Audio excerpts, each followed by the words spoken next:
Shifting gears to Libya in 2011. The Harper government waged war in Libya in 2011 in flagrant violation of international law. There were Canadian troops on the ground, special forces, according to a number of media outlets. United Nations Security Council Resolution 1970-1973 explicitly precluded foreign troops from being on the ground. There was Waterloo-based drone company that provided drones to the rebels, trained in use of the drones by a former Canadian military man. UN resolution called for an arms embargo of Libya. A private security company, Garda World, biggest privately held private security company in the world, Montreal-based firm, they provided support to the rebels in Libya. UN resolution explicitly referred to no foreign mercenaries on the ground in Libya. So a complete violation of international law. And for that reason alone, Stephen Harper should be brought to international tribunal, be charged for war crimes.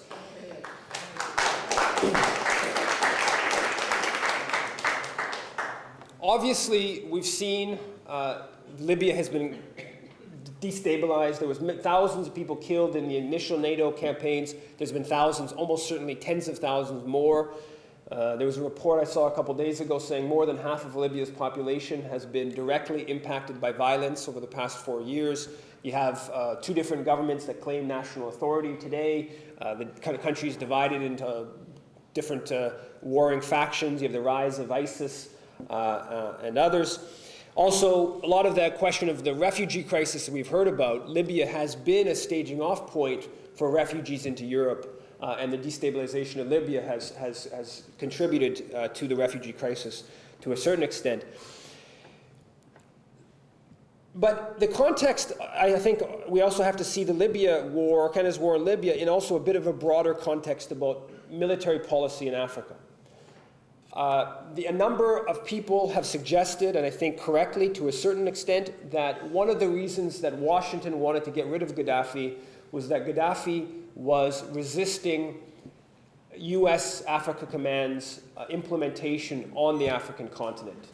It's a regional command of the U.S. Of the Pentagon that had previously been based in Germany. And there was a desire, and there is a desire, to move it onto the African continent. So Gaddafi was resisting that to a certain extent. That's one of the reasons why Washington certainly wanted to get rid of him. But also, we need to see it in Canada's military role on the continent more generally. So the Canadian government has been spending tens of millions, into the hundreds probably, of millions of dollars in supporting African Union forces, primarily in Somalia, in Sudan, but also in terms of building up an African Union, the African Union Africa Standby Force, which has regional components across the continent. And officials in Ottawa support the African Union's Africa Standby Force on the grounds, this is their rhetoric, of supporting African solutions to African problems. Okay? First of all, it's a very colonial kind of rhetoric. I'll leave that aside for the moment.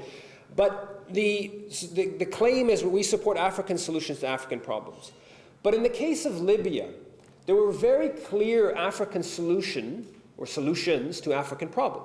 The African Union repeatedly put forward peace proposals to deal with the conflict in Libya between the Gaddafi regime and rebel factions.